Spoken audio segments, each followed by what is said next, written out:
Você já imaginou se um apocalipse zumbi começasse aqui, no nosso Brasil? Esqueça as ruas de Nova York ou as cidades abandonadas da Europa. Imagine o caos se espalhando pelas ladeiras de Ouro Preto, pelas praias do Rio de Janeiro ou no coração da Amazônia. Hoje, eu vou te contar uma história que vai te fazer olhar pela janela com um pouco mais de medo. Tudo começou num pequeno vilarejo no interior de Minas Gerais, um lugar esquecido no tempo, chamado Almas Perdidas. O nome já era um presságio, não é? A vida lá era tranquila, marcada pelo sino da igreja e pelo cheiro de pão de queijo no ar. Mas essa paz estava prestes a ser quebrada de forma brutal. O paciente zero não foi um cientista louco ou um experimento militar que deu errado. Foi um tropeiro, o velho Tião, que voltou de uma longa viagem pela mata, com uma febre que nenhum curandeiro conseguia explicar. Seus olhos, antes cheios da sabedoria do sertão, ficaram turvos, vidrados. Sua pele, queimada pelo sol, ganhou uma palidez mortal. Em menos de 24 horas, Tião se foi. A vila inteira se reuniu para o velório na pequena capela. A tradição era forte e o corpo foi velado a noite toda. Foi aí que o inferno começou. No meio da madrugada, enquanto a maioria cochilava nas cadeiras de madeira, um grito rasgou o silêncio. Um grito de dor e terror. Era a viúva de Tião.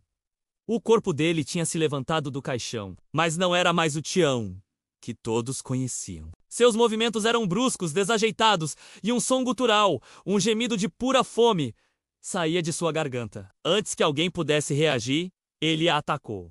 O pânico foi instantâneo. Pessoas corriam, tropeçavam, gritavam. Em minutos, a capela se transformou num matadouro. Quem era mordido não demorava a se levantar, com a mesma fome insaciável nos olhos. A notícia demorou a chegar ao mundo exterior. Almas Perdidas era isolada, com sinal de celular quase inexistente. Quando os primeiros relatos confusos sobre uma doença estranha chegaram à cidade vizinha, as autoridades pensaram que era um surto de raiva ou alguma histeria coletiva. Enviaram uma única viatura da polícia com 2 oficiais. Eles nunca mais foram vistos. Nossa história segue um grupo improvável de sobreviventes. A primeira é a Ana, uma jovem médica que estava fazendo trabalho voluntário no posto de saúde da vila. Ela viu de perto a transformação, a febre, a agressividade.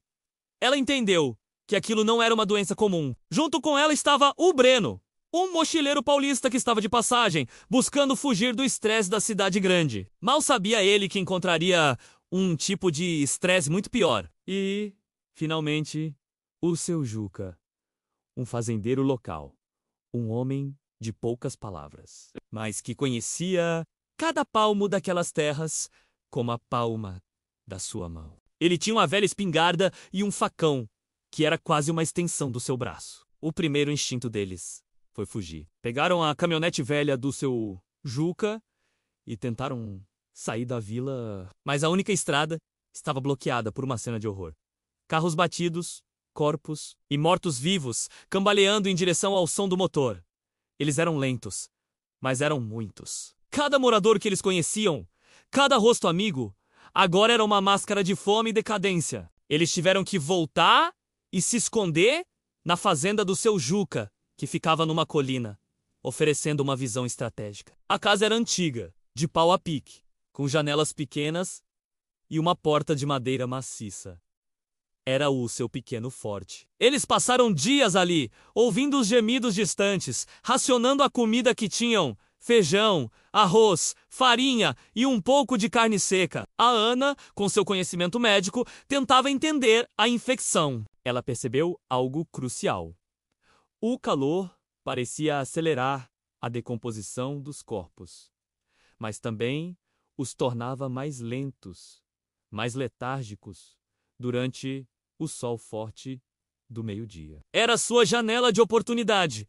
Eles sabiam que não podiam ficar ali para sempre. A comida ia acabar! Decidiram que precisavam chegar a uma cidade maior, buscar ajuda, avisar o mundo. O plano era arriscado: usar a hora mais quente do dia para atravessar a pé pelos campos e matas que o seu Juca conhecia tão bem, evitando as estradas. A jornada foi um pesadelo. Eles se moviam em silêncio, o coração martelando no peito a cada galho que quebrava. O som estava por toda parte. O gemido constante, o arrastar de pés no chão de terra seca. Eles viram coisas que ficariam marcadas para sempre em suas mentes. Famílias inteiras, agora transformadas, vagando sem rumo pelos campos de milho secos. A certa altura, eles precisaram atravessar um pequeno riacho. A água estava turva, avermelhada, e no meio dela, corpos boiavam, alguns ainda se contorcendo,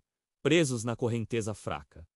Foi o Breno que viu primeiro. Um deles, com o rosto desfigurado, se ergueu da água, os olhos vazios, fixos neles. Eles correram, o som da água sendo agitada e os gemidos famintos ecoando atrás deles. O grupo enfrentou a fome, a sede, o pior de tudo, a perda da esperança. Num dos momentos mais tensos, eles se refugiaram numa velha estação de trem abandonada. Estavam exaustos, quase sem forças. Foi quando Breno, o garoto da cidade grande, desabou.